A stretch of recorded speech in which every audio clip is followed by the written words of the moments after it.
Erev Tov. Donc, on va continuer le texte du Rabbi de Lubavitch qu'on a vu la semaine dernière.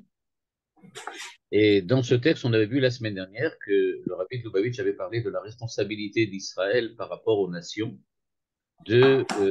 d'être, on peut dire, responsable d'une certaine façon, que les Ulmot Haolam, que les nations respectent aussi les Sheva Mitzvot Bnei Noach. Dans la deuxième partie du texte qu'on verra, et ensuite on s'arrêtera là parce que il développe encore plusieurs idées, mais ce sont les deux idées qui me semblent les plus intéressantes. Dans cette deuxième partie, le Rabbi Lubavitch va un peu nous surprendre parce qu'il va rentrer dans une idée, il va plutôt développer une idée dont on n'a pas très souvent l'habitude d'entendre. Et voilà ce qu'il dit. Il dit, alors je vais montrer tout de suite le texte, pardon, voilà. Voilà. Et dans ce texte, il faut faire très attention. Il est en général, le Rabbi Lubavitch est toujours très très précis, mais là, il va être encore d'autant plus précis qu'il va véritablement reprendre l'étude qu'il a fait jusqu'à maintenant et la replacer dans un autre contexte. Voilà ce qu'il nous dit. Ve'odora ikarit be'inyan kol gadol, shenechlak leshivim lashon. Donc, il nous a expliqué que nous avons la responsabilité des 70 nations, c'est-à-dire que la voix de la voix de la Torah qui est parvenue aux enfants d'Israël lors de la théophanie sinaïque, eh bien, cette voix-là, elle s'est divisée. Ensuite, elle s'est subdivisée en 70 langages, en 70 lachon, c'est-à-dire pour les 70 nations, ce qui indique bien que le message que la Torah, que Dieu a adressé par l'intermédiaire de la Torah à Israël, c'est le même message qu'on doit faire parvenir aux nations, mais chez eux, ça prend la forme des Sheva Mitzvot Bnei Noach. Chez nous, c'est les 613 mitzvot. Maintenant, il nous dit, il y a aussi une autre possibilité, et il appelle ça Ora'a Ikarit. C'est-à-dire que pour lui, ce qu'il va dire maintenant, j'insiste là-dessus, parce que vous allez voir le chidouche par la suite, ce qu'il va dire maintenant pour lui, c'est un enseignement essentiel. C'est-à-dire que c'est quelque chose qu'on ne peut pas simplement qualifier d'un enseignement marginal ou dans un enseignement qui est seulement restreint dans certaines circonstances. Il appelle ça Ora'a Ikarit, que c'est véritablement le sens principal de ce qu'on appelle que la voix de Dieu s'est divisée en 70 lachons. Il nous dit, Yadoua Perush al Ma'amare Chazal, lo igla Kadosh Baruch Hu et Israël ben Haumot, et là Kedesh Yitvatzvu alehem Kirim. Donc ça on connaît, dit-il, que les enfants d'Israël ont été exilés parmi les nations pour récupérer des guérim qui, grâce à cela, grâce au fait que les enfants d'Israël sont dispersés et exilés parmi les nations, ils peuvent effectivement ramener à la Torah, ramener à Israël, ramener à Dieu des gens qui se convertissent. Nous dit le Rabbi de Lubavitch, et dans l'enseignement de la Chassidoute, on sait que à Kavana, ligne 27, Begerim, quand on parle des Gerim, c'est pas nécessairement des convertis au sens où on le connaît maintenant, mais ça veut aussi dire Kan'i, la Nitzotzot Akdusha Animtsaim Begalut Etzel Umot Haolam. C'est-à-dire qu'il existe parmi les nations, à l'intérieur de la culture des nations, à l'intérieur de la vie culturelle des nations, il existe des Nitzotzot, c'est-à-dire quelque chose qui a une valeur en tant que Torah, Valiedeze chez Béné Israël Nimtsaim Begalut Vodim Sham Avodat Avirurim, Mitvasfin Gerim Anitzotzot Shamevarim Malim Liktusha. C'est-à-dire que l'égoïme utilise un certain nombre de principes culturels, un certain nombre de principes, j'aurais pu dire, spirituels ou religieux, qui, a priori, n'ont aucun rapport avec la Torah, mais quand on sait décortiquer véritablement ce que les nations font, ce que les goïms font, alors on peut découvrir en fin de compte que ça vient d'une origine qui est une origine de la Torah, une origine de Dieu, une origine qui vient de la Kedusha, et c'est ça ce qu'on nous demande de faire, c'est-à-dire de savoir récupérer ses idées, ses pensées, ses paroles, etc., etc., tous les instruments de la culture, de les récupérer parmi les goïms, ceux qui effectivement sont liés par leur origine à la Torah et à Israël. Donc il nous dit ça c'est bien connu. ve'akavana, begerim. Et donc, quand on parle de guérim, d'un converti, et c'est maintenant le passage qui va que beaucoup nous intéresser maintenant, igam le nitzotzot akdusha animtsaim beshivim lason. C'est-à-dire qu'il y a dans la langue, le langage, quand on dit la langue, c'est-à-dire le français, l'anglais, l'hébreu, pas l'hébreu, mais l'araméen, l'allemand ou l'italien, il y a à l'intérieur du langage utilisé par les nations, donc les 70 langages, eh bien, il y a aussi ce qu'il appelle des étincelles de Kedusha, Nitotzot à Kedusha. Donc, il y a aussi quelque chose dans le langage qui veut que les mots, les phrases, la manière dont s'expriment les nations a quelque chose à voir avec l'expression de la Torah, et c'est cela que nous récupérons quand nous sommes en exil parmi les nations. Et le rabbi d'insister, Al yedeze, chez Bnei Israël, mishtamshim betevot mishivim lashon, beiskeem al pi Torah leshem shamayim, Ma'alim, je saute le bout de la phrase, après je vais revenir. Ma'alim et anitzotzot akdusha shebeshivim lashon, venit vasef alehem giri.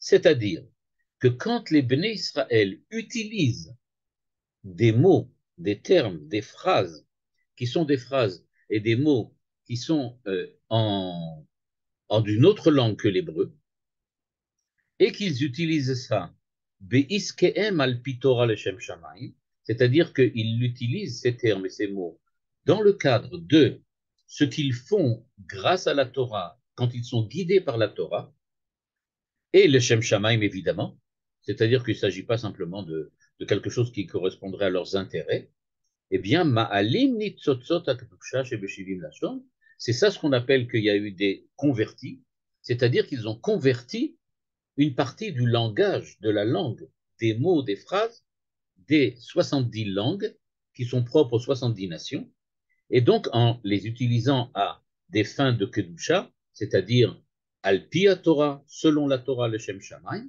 eh bien ça a une valeur on peut dire comme ça, de respectabilité de ces phrases et de ces mots, et elle les récupère, on les récupère à l'intérieur de la Torah, et on les récupère à l'intérieur, en fait, du Lachon HaKodesh. Je vais rajouter maintenant, je vais relire la petite phrase que j'ai sautée aux lignes 3 et 4. Donc il dit, quand on parle ici de converti, on parle aussi de ce qui se trouve à l'intérieur de la langue, c'est-à-dire des mots, des phrases qui sont exprimés dans un langage autre que l'hébreu et que l'on récupère. Et il nous dit, ligne 3, Ve'alachat kama vekama, quand on utilise pour iskeem, c'est-à-dire dans le langage courant, des termes qui sont des termes venus de langues étrangères, donc ça c'est une chose. Si on le fait le Shem Shamaim, c'est-à-dire qu'on ne veut pas utiliser ces mots simplement pour faire de l'esbrouf, mais qu'on a véritablement l'intention de l'utiliser dans de iskeem al pi Torah, quand la Torah nous guide dans ce que nous faisons, on peut dire comme ça, dans notre ouvrage quotidien. Mais nous dit-il, il y a aussi une autre dimension.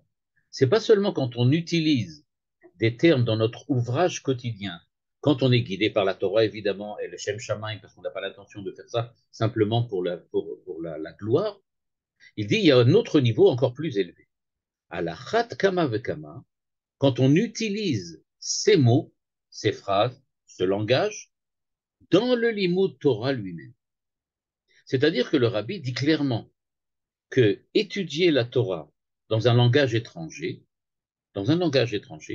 peut prendre une valeur, parce qu'il ne dit pas que tous les mots, tous les termes, mais peut prendre une valeur qui est une valeur de rappel de la Kedusha qui s'y trouve et que l'on utilise à l'intérieur de la Torah. Et il précise entre parenthèses que Moshe Matzinu Shetanaim Vamoraim Ibshtashu Bamishna ou Bagmara Beteva Milashon Arami Vekadobo. Dans cette petite phrase que le rabbi rajoute, on se rend compte qu'en fait, c'est beaucoup plus qu'utiliser un mot de par-ci par-là. Il ne s'agit pas de dire que, bon, je ne sais pas comment on dit en hébreu le mot transcendance, alors je vais utiliser le mot transcendance en français. C'est pas de ça dont parle le rabbi. Il dit, comme on voit que les Tanaïm et les Amoraïm, j'aurais pu dire comme ça, parlaient l'araméen, utiliser l'araméen comme langue courante à l'intérieur de la Mishnah et de l'Admara. C'est de ça dont il parle. Donc il veut dire en fait, on peut très bien, ou en tout cas il est possible, d'utiliser une langue étrangère, et quand on l'utilise à l'intérieur de l'étude de la Torah, eh bien il se trouve à la Chat Kama Vakama que là, grâce à cela, on peut effectivement opérer un rappel, un retour de ce qu'il appelle les étincelles de Kedusha qui sont présentes à l'intérieur de ce langage. Et donc, on retrouve ici une idée, d'ailleurs, le fait que le rabbi Lubavitch disait que we want Mashiach now, ce qui est, à l'époque, il disait qu'il fallait, il le disait spécialement en anglais, parce qu'il voulait que le monde entier puisse le comprendre ce qu'il veut dire. Eh bien là, on voit que le rabbi Lubavitch parle du fait qu'il est pas seulement possible, mais qu'il y a une espèce de, une certaine manière d'œuvrer d'un point de vue messianique pour ramener toutes les étincelles de Kedusha à leur origine. Eh bien, il y a aussi un ouvrage particulier qui est celui de l'utilisation du langage qui soit autre que l'hébreu à l'intérieur de l'étude de la Torah. Et donc, a priori, nous dit le rabbi, bien voilà, quand on utilise le français, l'anglais, l'allemand à l'intérieur de l'étude de la Torah, on va dire ça d'une manière plus simple, quand on étudie la Torah dans un autre langage que l'hébreu, eh bien, il y a quelque chose qui s'opère.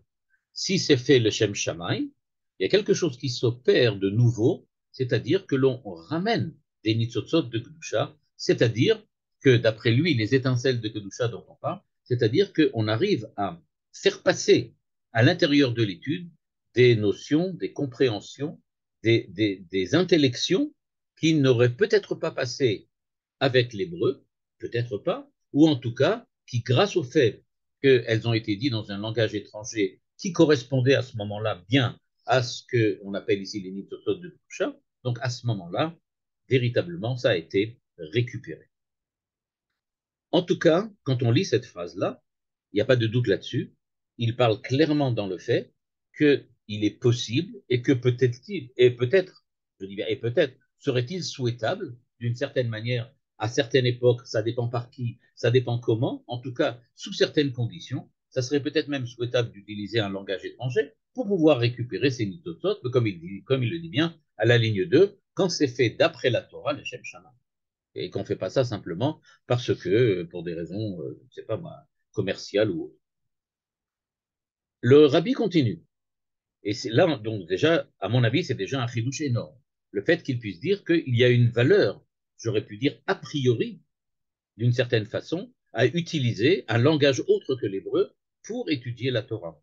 On sait bien que quand nous, on était en Chutz La'aretz, effectivement, on étudiait en français, on étudiait en anglais ou en allemand. Bon, ben, pourquoi? Parce que c'était comme ça. On avait l'habitude de parler, on parlait mal l'hébreu n'était pas une chose connue. Pour ceux qui connaissent, par exemple, Manitou, il n'y a aucun doute que Manitou, quand il parlait l'hébreu, enfin l'hébreu moderne, c'était beaucoup moins brillant que quand il parlait le français, et que d'une certaine façon, on peut dire, Manitou savait récupérer les nitzutzot de Gdusha qu'il y avait dans le français. C'est-à-dire que la manière dont il utilisait Alpia Torah, Leshem Shamaim, le langage français, il va de soi que c'était véritablement une récupération de ces étincelles en ce sens qu'il a réussi à faire passer des idées qui, en hébreu, peut-être, ne seraient peut-être pas passées aussi facilement et que, grâce au français, il a réussi à les exprimer d'une manière beaucoup plus forte, peut-être. À la ligne 7, le rabbi continue. Ach yocholim larshov שהתורה שלומדים ב-70 לשון, אין בה קדושת התורה כפי שהיא במתן תורה. Et là, vous allez voir jusqu'à où va le rabbi. Il nous dit, mais attention, tout le monde est d'accord que la Torah a été donnée Belashon à Kodesh, en hébreu. Et si elle a été donnée en hébreu, même si on utilise un autre langage, même si on le fait selon les directives de la Torah, et on le fait le Shem Shamaim avec une intention pure, quoi qu'il arrive, quoi que l'on fasse, ça n'équivaut pas à l'étude de la Torah en hébreu. Et c'est bien évident, parce que quand la Torah a été donnée aux enfants d'Israël, elle a été donnée Belashon HaKodesh. Le Lashon HaKodesh, c'est l'hébreu a priori, donc ça a été donné en hébreu.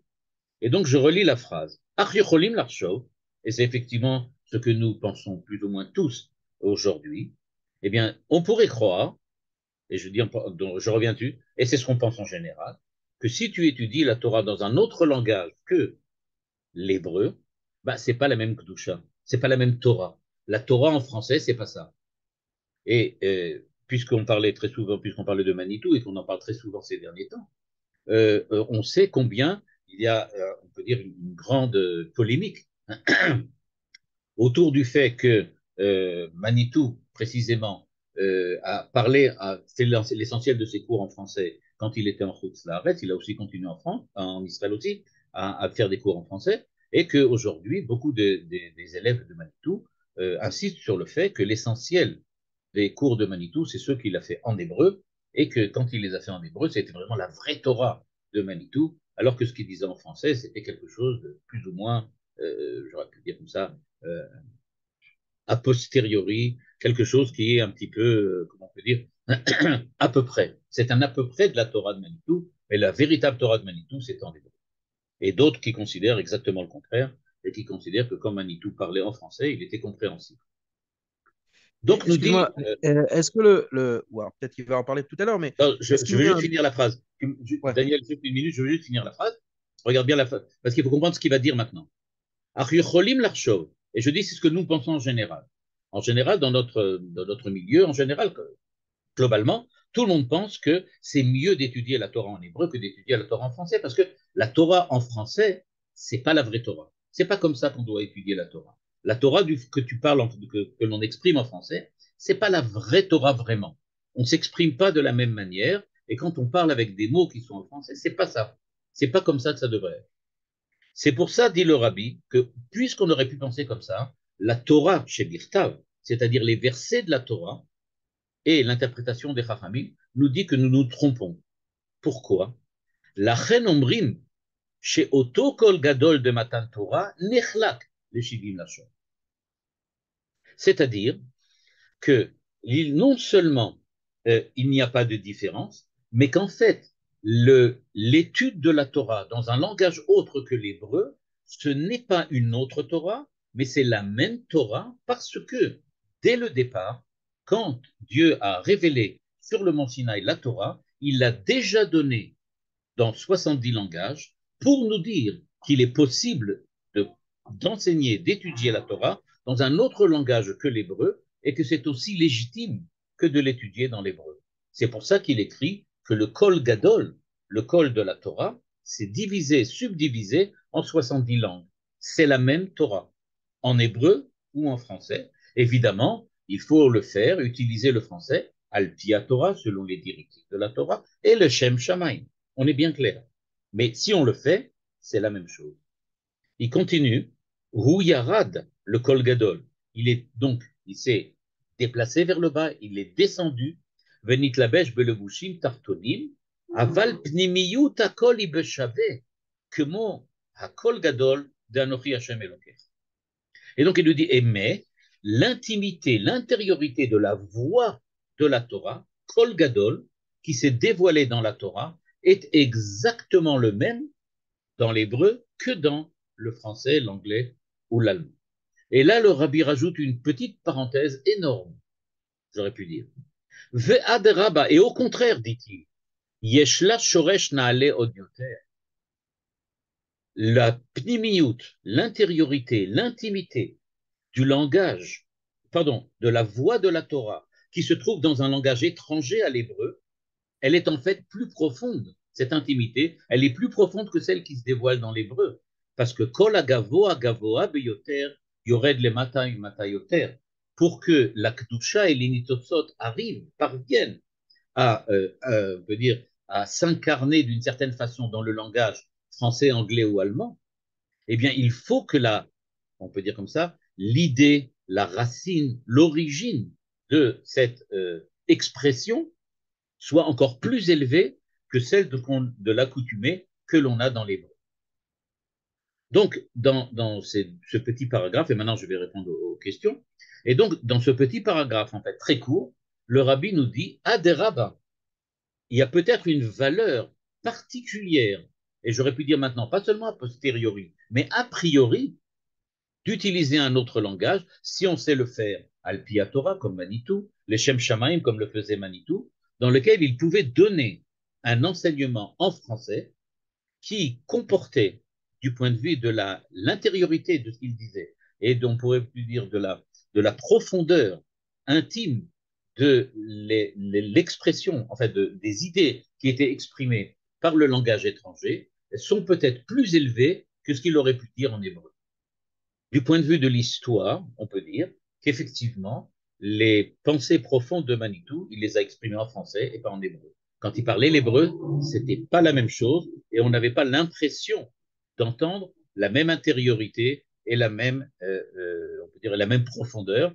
J'ai entendu des témoignages de beaucoup de gens, de personnes, notamment le Rav Aviner, notamment, j'ai entendu aussi, comment il s'appelle, bon, ça va revenir son nom, qui disait aussi la même chose que quand on écoutait Manitou en français, c'était pas du tout la même chose que de l'entendre en hébreu. Il y avait une profondeur de pensée qui s'exprimait, on peut dire, qui s'extériorisait quand il parlait le français et qui n'existait pas quand il parlait l'hébreu. Dans l'hébreu, ça avait l'air beaucoup plus plat et beaucoup moins profond.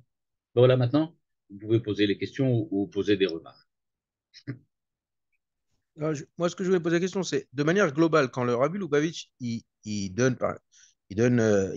parle pour lui ou il parle pour n'importe qui? Parce que si tu prends l'exemple de Manitou, par exemple, il avait quand même enfin, un langage, c'est pas seulement technique, ça véhicule une culture, ça véhicule beaucoup de choses. Et Manitou, il avait cette force de savoir choisir les mots et d'éviter je sais pas moi, comment dire, les inspirations chrétiennes ou des choses comme ça du langage français. Il savait bien choisir ses mots. Il avait cette culture. C'est pas donné à tout le monde. Alors, est-ce que quand le Rabbi Lubavitch dit étudier dans une langue étrangère, c'est la même chose, c'est même des fois mieux qu'étudier en hébreu, est-ce qu'il s'adresse à des gens comme Manitou qui savent de quoi il parle ou à n'importe qui? C'est-à-dire, moi, je prends un texte en français, etc., quoi. Donc, à mon avis, il parle des gens comme Manitou, et je pense que ce qui est écrit à la ligne 2 de la page que vous avez, dans lequel il dit Al pia Torah leshem shamaim, et ensuite quand il dit Alachat vekama que shemishtamshiv betevotelu belimud Torah atzmo. C'est-à-dire que il dit que il se produit véritablement un retour à l'origine profonde de la kedusha qui est présente dans le langage étranger, mais c'est évidemment seulement si quelqu'un arrive à le faire selon la Torah et le Shem Shamaim, c'est-à-dire en voulant vraiment le faire, pas simplement pour des raisons financières ou des raisons de gloriole nationale ou multinationale. C'est clair. Mais moi, ce que je voulais montrer avec l'exemple de Manitou, c'est que, à mon avis, Manitou est un exemple de ce que dit ici le rabbi. C'est véritablement un exemple type. C'est-à-dire comment utiliser un langage étranger à l'hébreu pour dire des choses que n'ont jamais été dites avant. La Torah de Manitou est une Torah particulière, extrêmement florissante, qui en fait est fondée sur l'utilisation d'une langue étrangère, du français, et pas de l'hébreu. Il a réussi à faire ce que le rabbi dit ici, c'est-à-dire récupérer les nitzotzot de Boucha, c'est-à-dire exprimer des idées, des pensées que jusqu'alors personne n'avait réussi vraiment à exprimer, et c'est précisément en français qu'il a réussi à les faire passer parce que semble-t-il que c'était quelque chose qui correspondait à la structure du langage français ou à l'utilisation du langage français. Et d'ailleurs, il y a des textes, il y a un texte notamment particulier de Manitou dans lequel il parle de la culture française et du langage français dans sa particularité, dans sa spécificité pour l'étude de la Torah. Mais le rabbi ici insiste que c'est vrai dans toutes les langues, pas seulement évidemment le français, l'anglais ou l'allemand. Peut-être qu'il faudrait prendre l'exemple du Rav Zaks en anglais. Je ne sais pas, je ne suis pas suffisamment connaisseur de la langue anglaise pour pouvoir dire comment en anglais il s'exprime, même si je peux comprendre le texte qu'il dit. Mais je ne suis pas à même de pouvoir le juger. Mais effectivement, il faudrait voir si quelqu'un comme le Rav Hirsch en allemand, comme le Rav Zaks en anglais, comme Manitou en français, etc., etc. Est-ce que c'est pas ce que nous décrit ici le Rabbi Lubavitch quand il nous parle qu'il s'agit de faire véritablement un guillour, c'est-à-dire de faire véritablement une œuvre de conversion de quelque chose qui est exprimé dans un autre langage pour faire passer l'idée, le fondement de l'idée par une autre langue. Mais moi la question, ce qui m'intéresse, c'est de savoir, est-ce que le Rabbi Lubavitch, quand il parle, comme tu dis, est-ce que je dois comprendre à chaque fois, dans tous les textes du Rabbi Lubavitch, je cherche ouais, une clé de compréhension du Rabbi Lubavitch. Est-ce que je dois comprendre que quand il dit des choses pareilles, ça s'adresse à des personnes du niveau qui va avec, par exemple comme lui qui parle en yiddish, je sais rien, ou est-ce que ça va de soi, ou est-ce qu'il le dit explicitement, ou est-ce que ça va de soi, c'est évident.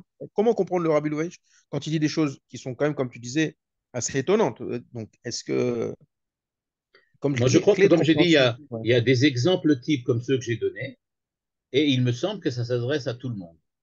C'est-à-dire que, mais encore une fois, là, ici, je n'ai pas véritablement la preuve à 100%, sauf la parenthèse, les deux parenthèses qu'il a rajoutées. Parce qu'il faut savoir que les parenthèses qui sont ici dans le texte, c'est des choses qu'il a rajoutées, je crois, après qu'on lui a apporté le texte de sa dracha. C'est-à-dire que comment ça se passait? Il donnait sa dracha, il avait des chassidim qui se rappelaient par cœur de tout ce qu'il avait dit, qui le mettaient par écrit, et lui, il rajoutait des parenthèses quand il voulait rajouter un certain point. Or, on voit qu'il a rajouté deux parenthèses. Et dans ces deux parenthèses, il insiste précisément sur ce qui est commun à tout le monde. Par exemple, il dit, regardez, tous les Tanaïm et les Amoraïm ont utilisé l'araméen. C'est-à-dire que, en fait, dit-il, eh bien, l'araméen qui était parlé à l'époque, il était évident que ceux qui n'étaient pas des Tanaïm ou des Amoraïm, qui parlaient l'araméen, je ne pense pas qu'ils ont fait œuvre de conversion. C'est-à-dire qu'ils ont ramené à la Torah des idées et des pensées qui n'étaient possibles de ramener que par l'araméen. Eux, ils parlaient l'araméen tous les jours. Mais même dans l'araméen de tous les jours, nous dit le rabbi, Be'iskeem, le fait qu'on utilise Be'iskeem, c'est-à-dire que on utilise ça dans le quotidien de la vie, si c'est fait quand on est guidé par la Torah, quand on est dirigé par la Torah et qu'on fait ça le Shem Shamaï, alors ça a aussi une valeur, nous dit-il, malgré tout. Donc il s'adresse aussi. Et tout de suite après, dans la parenthèse, il rajoute, comme les Tanaïm et la Moraïm qui parlaient. Et de la même manière, dans la fin du paragraphe, après qu'il nous ait dit qu'il y a autant de valeurs dans la Torah en hébreu que la Torah en français, ou en anglais, ou en allemand, brusquement, il sort la phrase, et peut-être même plus. En fait, c'est ce qui se passe. Il nous dit, et peut-être même plus. Il y a peut-être même plus de valeur d'un certain point de vue à utiliser un autre langage que l'hébreu, parce que, par ce moyen-là, on peut arriver à faire passer des choses que peut-être l'hébreu, jusqu'à présent, n'a pas réussi à faire passer. Or, le fait qu'il ait rajouté ces deux parenthèses semble bien indiquer qu'il ne parle pas seulement pour des êtres d'exception, mais qu'il parle pour le fait qu'il y a dans l'utilisation d'un langage autre que l'hébreu une valeur a priori. Parce que Kol Gadol velo Yassaf. Parce que Dieu s'est exprimé par les 70 Lachon. Et donc, il y a des nitzotzot, comme il dit, des étincelles, présentes à l'intérieur des autres langages. Et pas seulement à l'intérieur de l'hébreu.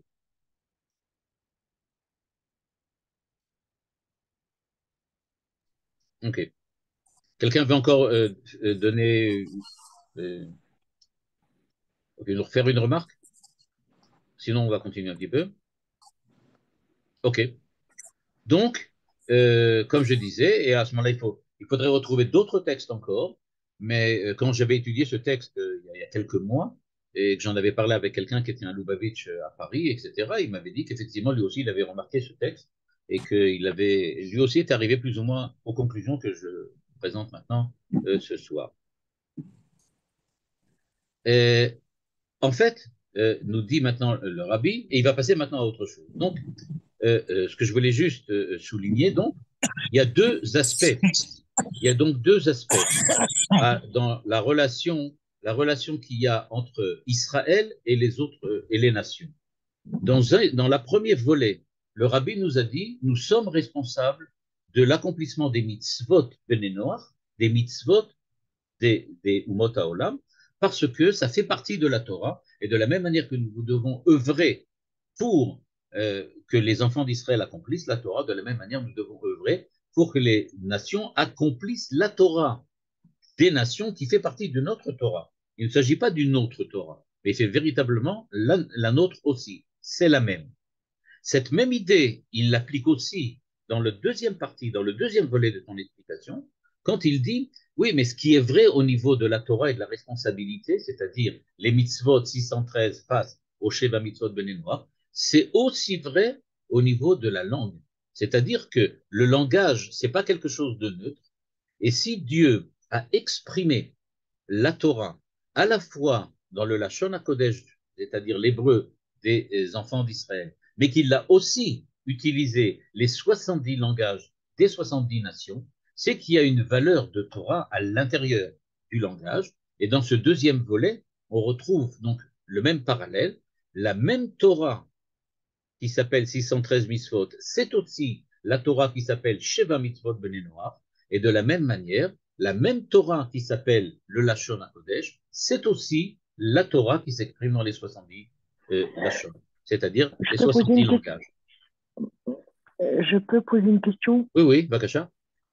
Euh, Dieu était obligé d'utiliser le langage de chaque peuple pour que celui-ci comprenne la Torah. C'est une nécessité et pas un choix. Non, non, non, non. Comment Le ça, fait non? que les nations parlent d'autres langages, le fait que les nations parlent d'autres langages ne veut pas dire que leur langage n'est pas aussi d'une certaine forme une certaine forme du Lashon HaKodesh. Je voudrais Non, juste j'ai jamais rappeler, mais dit à ce ça. moment-là, il faudrait que je vous le montre par Non, écrit, que non, non. Je crois que Manitou dit que le Lashon HaKodesh, c'est pas nécessairement ou c'est pas obligatoirement seulement l'hébreu. Il non, dit il y non. a beaucoup de langages Attends, qui sont Lashon HaKodesh. je me suis mal exprimée. Si tu Bakasha. veux parler, si tu veux communiquer avec un Anglais, tu es obligé de parler sa langue, l'anglais. À supposer qu'il ne parle pas français, donc tu parleras anglais. D'accord. Dieu envoie un message.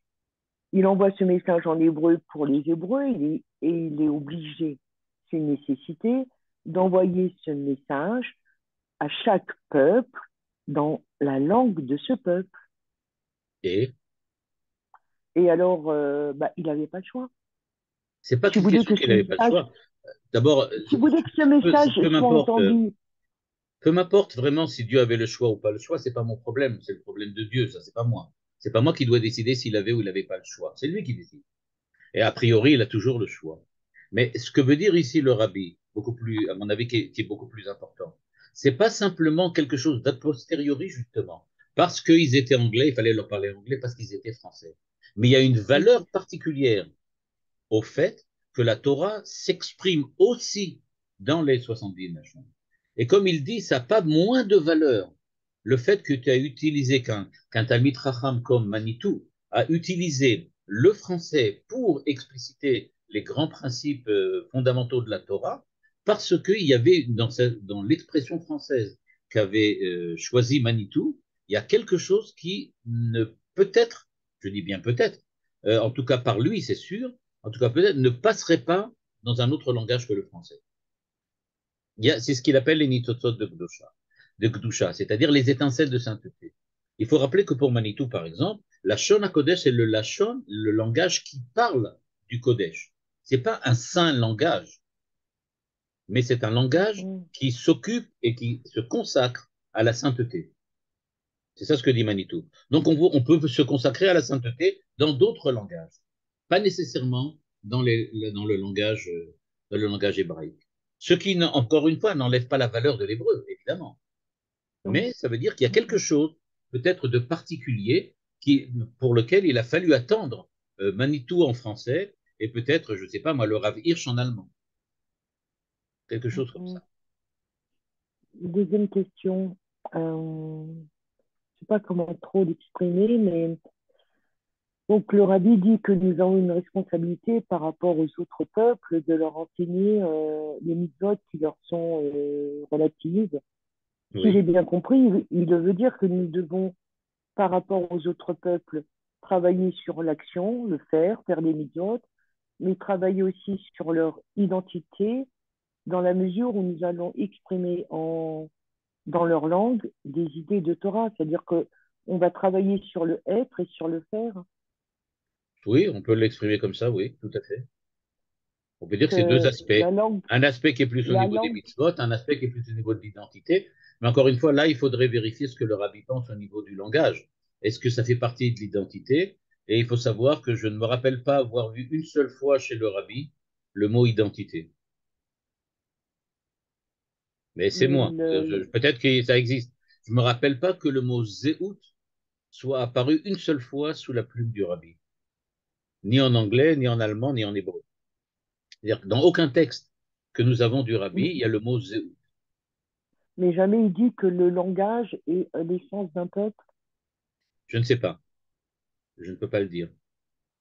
parce que enfin, je Mais comprendrais en tout plus cas, comme ça, quoi.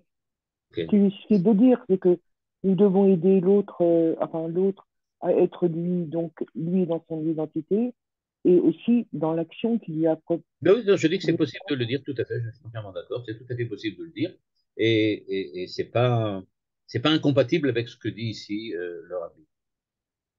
Mhm.